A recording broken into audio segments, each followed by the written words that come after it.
সুপ্রিয় দর্শক, সবাইকে স্বাগত জানাচ্ছি হার্টক বাংলা চ্যানেলের নিয়মিত অনুষ্ঠান মাথায় কত প্রশ্ন আসে। খুব ইন্টারেস্টিং একটা ঘটনা ঘটেছে।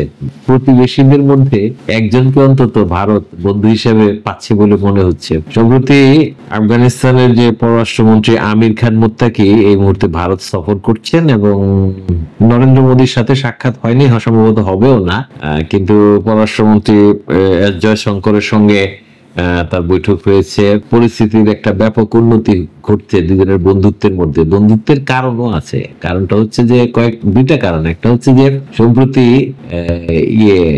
মার্কিন যুক্তরাষ্ট্রের ডোনাল্ড ট্রাম্প উনি আহ্বান জানিয়েছিলেন যে বারগাম বিমান ঘাঁটি আবারও মার্কিন নিয়ন্ত্রণে ফিরিয়ে আনার আহ্বান জানিয়েছিলেন তিনি। সেই প্রসঙ্গে আফগান পররাষ্ট্রমন্ত্রী যেটা বলছেন যে আফগানিস্তানের মাটিতে কোনো বিদেশি শক্তির নিয়ন্ত্রণ মেনে নেওয়া হবে না, পরিষ্কার ভাষা। আর একটা হচ্ছে যে পাকিস্তানের সাথে যে পাকিস্তানের সাথে সম্পর্কের ক্ষেত্রে যেটা ঘটছে সেটা হচ্ছে যে পাকিস্তান মানে সীমান্তের কাছাকাছি, মানে আফগান কাবুলের হামলার প্রসঙ্গ তিনি মানে আমির খান মুত্তাকি পাকিস্তানের উদ্দেশ্যে বলেছেন, সীমান্তের কাছে প্রত্যন্ত অঞ্চলে হামলা হয়েছে। পাকিস্তানের এই কাজকে ভুল বলে মনে করি আমি।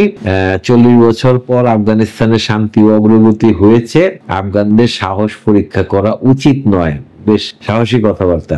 যদি কেউ তা করতে চায় তাহলে তাদের উচিত সোভিয়েত ইউনিয়ন, মার্কিন যুক্তরাষ্ট্র এবং ন্যাটোকে জিজ্ঞাসা করা, যাতে তারাই ব্যাখ্যা করে দিতে পারে যে আফগানিস্তানের সঙ্গে খেলা করলে ভালো হয় না পরিণতিটা। তো এগুলো ঠিক আছে, আফগানিস্তানের সাহস আছে, শক্তিও আছে। তো মূল কথাটা হচ্ছে যেটা, ভারত কিন্তু আফগানিস্তানকে এখনো স্বীকৃতি দেয়নি রাষ্ট্র হিসেবে। তালেবান সরকারকে রাষ্ট্র হিসেবে না, তালেবান সরকারকে স্বীকৃতি দেয়নি। ওইখানে একটা টেকনিক্যাল একটা মিশন আছে ভারতের আফগানিস্তানে, এবং সেটাকে এই সফরের সময় দূতাবাস হিসেবে ঘোষণা করা হয়েছে, মানে সম্পর্কের উন্নতি ঘটছে। তালেবানি সরকারের ক্ষেত্রে যেটা ঘটনা সেটা হলো যে তারা যে ভারত সফরটা করতেছে আমির খান মুত্তাকি, সেটা কিন্তু মানে জাতিসংঘের বিশেষ অনুমোদন নিতে হয়েছে, যেহেতু সরকার অনুমোদিত না এবং ভারত এখনো স্বীকৃতিটা দেয় নাই। তো এখানে একটা প্রসঙ্গ যেটা আছে সেটা হলো যে ভারত নর্মালি কিন্তু যেন পাকিস্তানকে সন্ত্রাসী রাষ্ট্র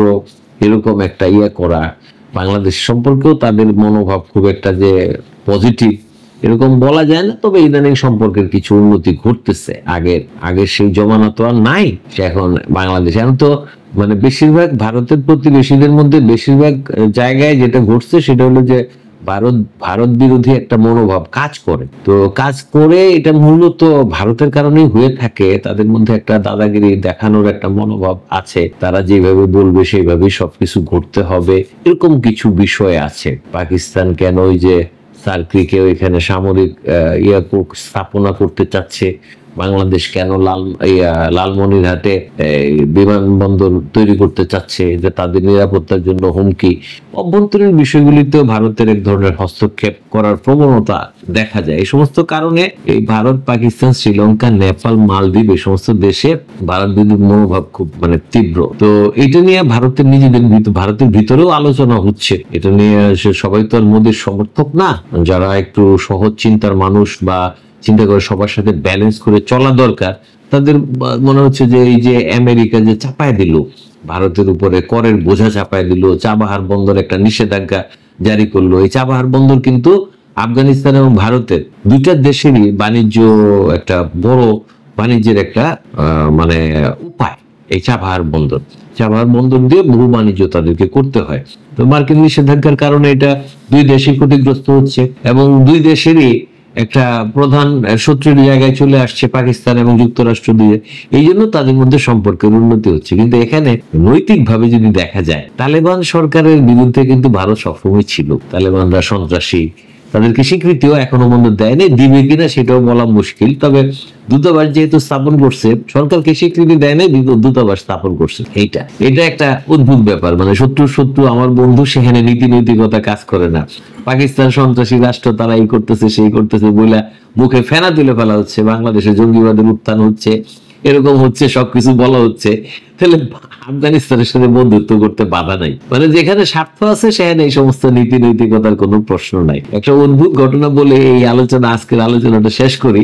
সেটা হচ্ছে যে ওইখানে একটা সংবাদ সম্মেলন ছিল, আমির খান মুত্তাকি যেখানে অংশ নিয়েছেন, এবং সেখানে কোনো নারী সাংবাদিক ছিল না আফগানিস্তানে, এবং সাংবাদিকরা প্রশ্ন করেছে যে আফগানিস্তানে যে নারীদের উপরে বিভিন্ন রকমের অবরোধ চাপানো হচ্ছে এবং তাদের লেখাপড়াও বন্ধ করে দেওয়া হয়েছে, এই ব্যাপারে তাকে প্রশ্ন করা হয়েছিল। উনি এই প্রশ্নে সরাসরি কোনো উত্তর দেন নাই। উনি বলছেন যে 40 বছর হইলো, আমরা এখন 40 বছর পরে এসে আমাদের দেশ অনেক শান্তি সমৃদ্ধির পথে আগায় যাচ্ছি। আগে ডেইলি 400-500 করে মানুষ মারা যেত, এখন মানুষ মারা যাচ্ছে না, কোনো বিদ্রোহ তো নাই, সুতরাং দেশটা খুব ভালো চলতেছে। এখন নারীরা তো দেশেরই অংশ। তো এটা ভারত, দেখা যাচ্ছে যে এই প্রসঙ্গে ভারতের মন্তব্য কি সেটাও আসলে জানা দরকার ছিল। এই যে কোনো নারী সাংবাদিক উপস্থিত ছিল না, এটা নিয়েও কিন্তু ব্যাপক আলোচনা হচ্ছে। তো যাই হোক, বিশ্ব রাজনীতির এটা দর্শক একটা বিষয় যে শত্রু আমার বন্ধু, এবং যখন আমার বন্ধুত্ব প্রয়োজন হয়, আমি যদি মনে করি যে ও স্বার্থের সমর্থক, তাহলে অনেক নীতিগত পরিবর্তন সেখানে হয়ে যায়, তখন আর কোনো নীতি নৈতিকতার জায়গা থাকে না। আজকে এখানেই শেষ করি। দর্শক, ভালো লাগলে লাইক করবেন। ধন্যবাদ এখনকার মতো।